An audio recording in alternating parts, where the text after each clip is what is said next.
Hey everyone, it's Alex, and welcome to the Marvel Snap Decks of the Week, the weekly series where I showcase the top 10 best decks in Marvel Snap. And if you'd like to support my content, consider hitting the subscribe button if you're not subscribed already. I would sincerely appreciate it, and I hope you enjoy the content as we get started with deck number 10, which is Negative Gore.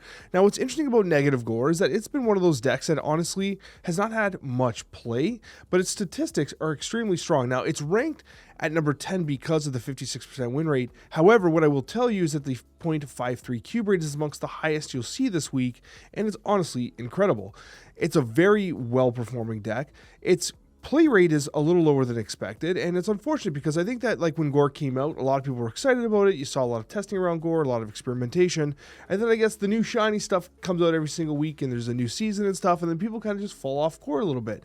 But let's be honest, this deck is good, the card is good, and the cube rate is phenomenal. So if you're looking to rank up, this is one you can probably play. Now, obviously, unfortunately, Mr. Negative kind of plays like a bit of a one trick. Like, you know, you get negative, you usually win. But with that being said, you also do have the Black Panther Wong Zola combination, which gives you that backup play if need be, and that is obviously all doable without the Mr. Negative at all. So anyways, a really interesting deck. I like it a lot, and it's worth playing if you're looking to rank up. That's going to take us to number 9.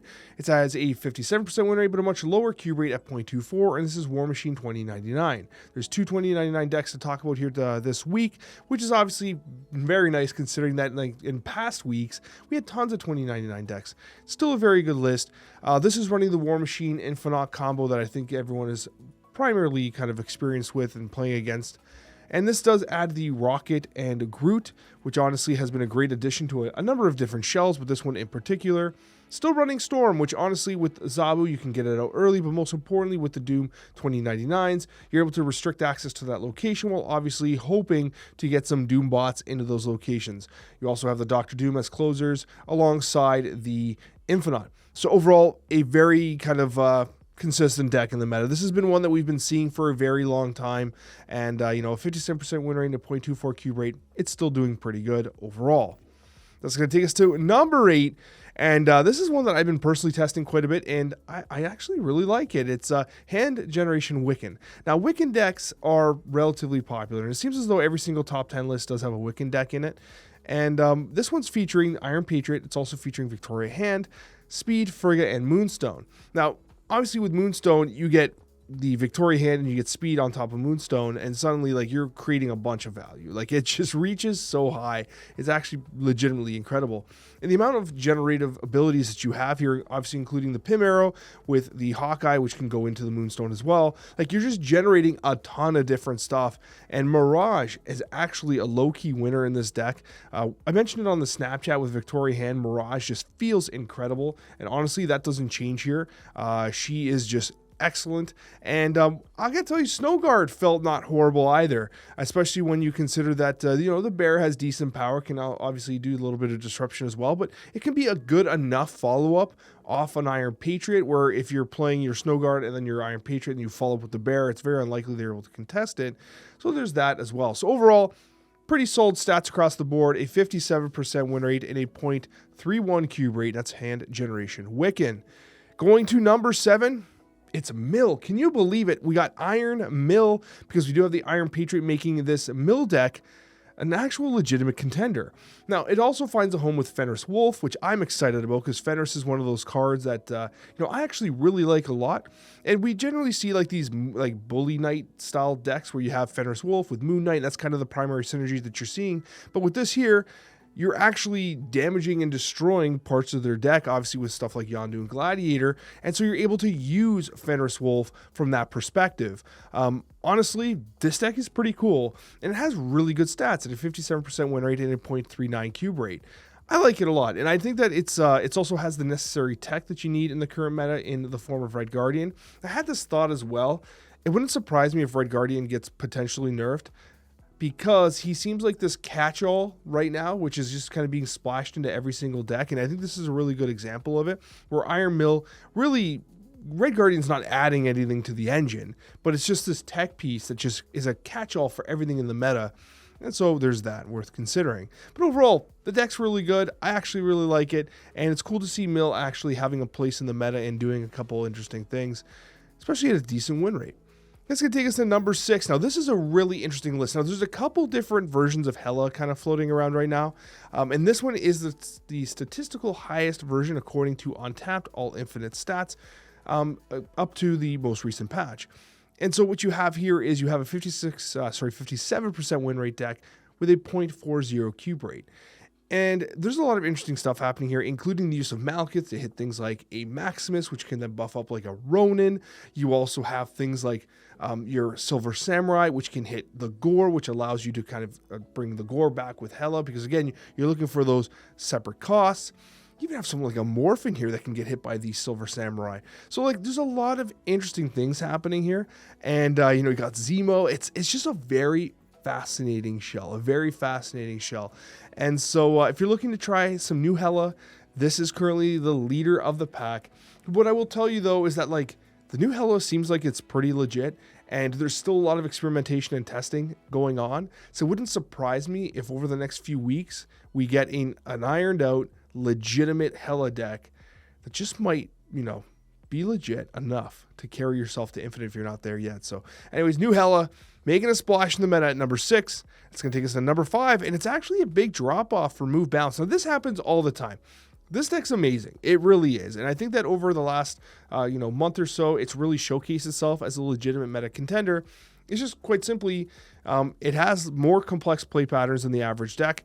It was the deck of the week last week, and I think it's getting a lot of attention. As a result, more people pick it up, more people play it. It is not a deck that people are particularly familiar with. And as a result, the win rate kind of goes down. And that's not a big deal, okay? People are learning the deck, they're learning how to play it. And as a result, you know, some of the stats come down. But it is still a remarkable deck. It comes in at number 5 this week, but I'm almost positive that this deck is going to be sticking around. It wouldn't surprise me if it's in the top 3 next week. It's legit. Frigga obviously does a number here. Beast is pretty cool too. And this deck is so prevalent at high MMRs that we're even seeing the inclusion of, oh my gosh, I almost forgot her name, Supergiant, into a lot of decks, because then with Supergiant, it prevents that like bounce back beast turn 5 play that then turns into a disaster for, you know, the opposing player who's playing against the move bounce style decks. And so it's fine. It's kind of interesting to see how like there's these pocket metas that develop, especially at high MMR versus the rest of the player base, right? So, you know, you are seeing Supergiant high MMR specifically to counter decks like this, which I think is particularly fascinating. But regardless, a very interesting shell at number 5. That's going to take us to number 4, and it is going to be Arishem. I know that there's people that aren't necessarily excited about Arishem kind of being a major meta contender. This isn't even the last time we're going to be talking about Arishem. It's kind of crazy. So Arishem 2099 here, they obviously made it so that you're only getting the energy after turn 3, but Arishem seems like he's absolutely okay with that. Would you believe that essentially a 0 downside ramp is still pretty damn good? Now, of course, it's not 0 downside. You are getting some random elements being kind of added in there. I do like the Iron Patriot in this deck, especially when you consider the follow-up with something like a Juggernaut is pretty natural, or whatever other type things you might have with your Arishem. Generally speaking, though, when you're playing Doom 2099, you're going to be playing Doom 2099 stuff like, you know, Dr. Doom. Alioth is a good choice here. But regardless, this is kind of a very good high-performing shell with Arishem, and it's a 59% win rate and a 0.40 cube rate. And so Arishem has not gone anywhere, honestly. It's still a legit deck. It's still seeing a lot of play. And so, you know, this is kind of one of the best homes for it right now. But is it the best home? Well, right after it, we do have a 61% 0.31 cube rate hand generation Arishem, which I think is gaining a lot of popularity right now. You've likely seen this on the ladder. And in my testing, I almost feel bad playing Arishem, but I was like, I want to test. So I played a little bit of it. Man, this deck's actually really fun. And to play something like a Nick Fury unironically is actually really exciting to me, because I've always liked Nick Fury, but he never really finds himself like in good decks right now anyways. But here we are, a number 3, 61% win rate deck. Generally speaking, just a very solid deck that's worth playing if you like the Arishem playstyle. Going to number 2, we've got straight up move. It's actually beating bounce move by just a little bit here. And I find it really fascinating to see that move is performing as well as it is. And I think that at the top end of the meta, we have a couple players that are playing move quite a bit. And as a result, I think that a lot of players are starting to catch up with the fact that they're like, hey, move might actually be pretty legit. And it kind of takes a while to get there. The decks have been ironed out, the lists are tight, and obviously the play patterns with more practice are becoming more kind of repeatable. And so as a result, you got something like this at a 61% win rate and a 0.32 cube rate, which is ever so marginally higher than that of the Erisham hand generation deck.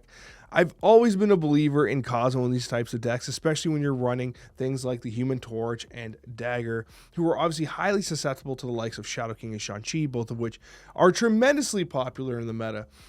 Heimdall finally makes a deck, man. Heimdall making lists, and that's nice to see as well. This one here is much more straightforward to play. I mean, move is never straightforward to play, but the bounce move with Frigga and Beast, I find, has much not like harder necessarily, but much more difficult kind of turn plays and the manner by which you kind of control the board state, as opposed to just straight up move.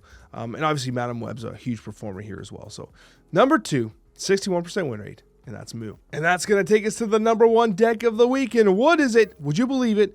It's Bullseye running a 62% win rate and an astonishing 0.61 cube rate, which is honestly incredible.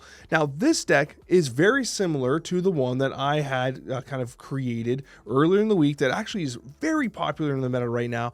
And it's actually being played by a ton of players. It has a great win rate, great cube rate, everything's good. And you're thinking, Alex, why isn't it on the list then? Well, it's because this deck is essentially that, but it has Zola in instead of Frigga, because not a lot of people had Frigga, and they're like, what do I put in here? Well, people were talking about Zola, so they put Zola in. And ironically, the Zola version of this deck slightly outperforms the Frigga version of the deck. So here we go. And if you don't want to play the Zola, you can play the Frigga, and you have my original design, or you can just play Zola and enjoy yourself a slightly higher win rate and a slightly higher cube rate. So honestly, Bullseye's been remarkable. He's been an excellent card, way better than expected, I think. And I think there was hope for Bullseye. He seemed like a very fun card, but I think it's exceeded expectations, which is always great with your Spotlight keys, until, you know, he gets nerfed or something. But that's a whole other conversation for another day.